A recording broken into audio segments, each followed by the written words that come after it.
আমি as director Zahid প্রীতমকে চাই। আমি তো শর্ট টেম্পার্ড, কো-আর্টিস্ট টিম খুব ইম্পর্টেন্ট একটা ভালো কাজের পেছনে। জাহিদ প্রীতম ভাইকে অনেক জ্বালাইছি।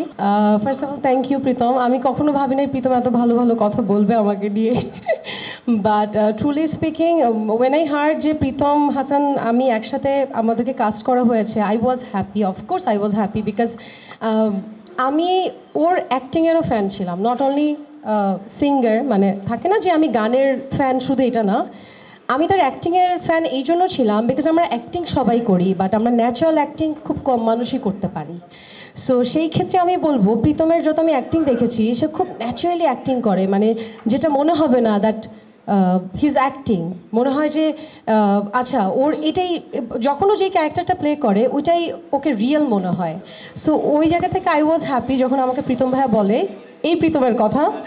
সো কাজ করে I felt the same, I felt great. আমার খুব ভালো লাগছে মানে ওর সাথে কাজ করে। So thank you so much. And আমি একটা কথা না বলি না যে কো-আর্টিস্ট টিম খুব ইম্পর্টেন্ট একটা ভালো কাজের পেছনে।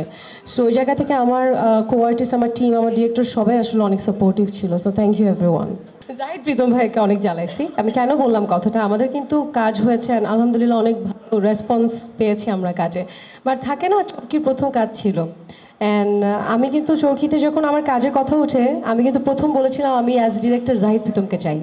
কারণ আমার ডিরেক্টর হিসেবে আস্থার জায়গা ততটুকুই প্রীতম ভাইয়ের উপর, যার কারণে আমি প্রথম কাজটাতে আমি চেয়েছিলাম প্রীতম ভাইয়া থাকুক।